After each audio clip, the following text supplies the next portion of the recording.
Let's solve our problem number 4 on Thevenin's theorem, and according to this problem we are required to find out the Thevenin voltage and the Thevenin resistance looking into AB terminals.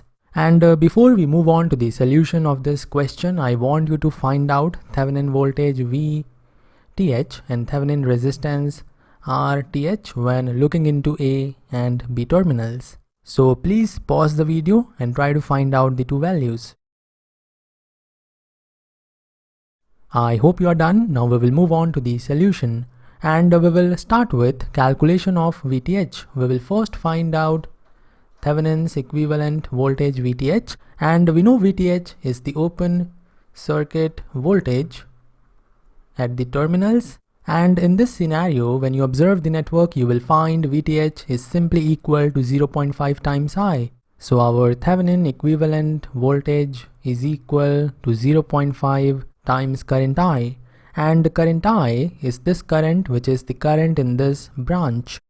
So the approach is now very simple. If we can find out I, we will have VTh. So we will shift our focus on the calculation of current I.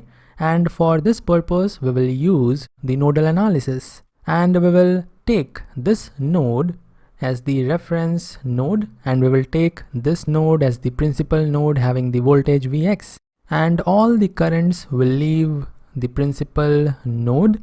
This current is equal to minus 1 ampere. This current is equal to Vx minus 0 divided by 5, and this current, it is equal to I, and it is equal to Vx minus 10 volts divided by 5.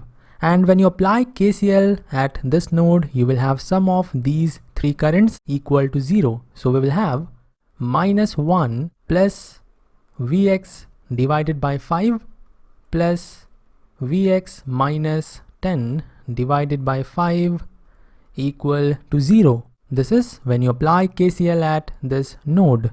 Now when you simplify this, you will have voltage Vx equal to 7.5 volts. Now we can calculate current I. It is equal to Vx minus 10 divided by 5. So I will be equal to 7.5 minus 10 divided by 5. It will be equal to minus 0.5 amperes. Now we will put I equal to minus 0.5 ampere here, and we will have Thevenin equivalent voltage equal to 0.5 multiplied to minus 0.5. This will give us VTh equal to minus 0.25 volts. So in this way we have obtained voltage VTh, and half of the work is now done.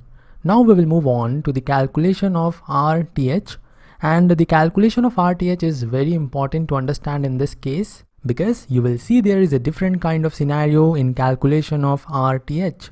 So let us focus on the calculation of RTh. We know in order to calculate RTh, we are supposed to open circuit the independent current source, and we are supposed to short circuit the independent voltage source. And after this, we can find out RTh, which is the resistance when looked into terminals A and B. And here you can see that calculation of RTh is involving a dependent source. And as we know that in order to calculate RTh when the dependent source is involved, we calculate it by connecting the current source or the voltage source across the two terminals. But in this case, before you connect current source or the voltage source, you need to understand one very important point. And this point we will understand by connecting one voltage source across the terminals A and B, and let's say the rating of this voltage source is 1 volt. Now in this new scenario, you can see that the voltage across this dependent voltage source is equal to 1 volt. This clearly means that we are defining the value of a dependent source, and this is not allowed. This is not allowed because this dependent source will have the value defined only because of current I, which is this current, and therefore we cannot connect a voltage source in parallel with a dependent voltage source. Now what about connecting a current source in parallel with a dependent voltage source? Think about it and let me know the answer in the comment section. So now we know what should not be done when we have a dependent voltage source in the network. Let us now talk about what should not be done when we have a dependent current source in the network. In case of dependent current source, we do not connect a current source in series because current source will define the current in the branch, and this means it is defining the value of dependent current source, and again it is not allowed. But we are allowed to connect a voltage source in series with a dependent current source. So I think now these points are clear to you. Now we will move on to the analysis of our current situation in which we have this particular circuit. To find out RTh, we need to understand what is the resistance offered by this particular branch, and this branch is having one dependent source with value equal to 0.5 times I. So we will first focus on current I.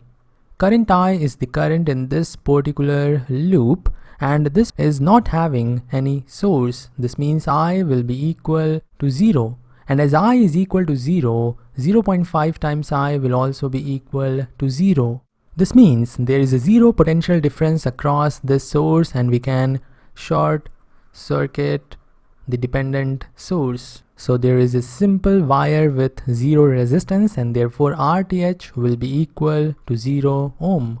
RTh is equal to 0 ohm.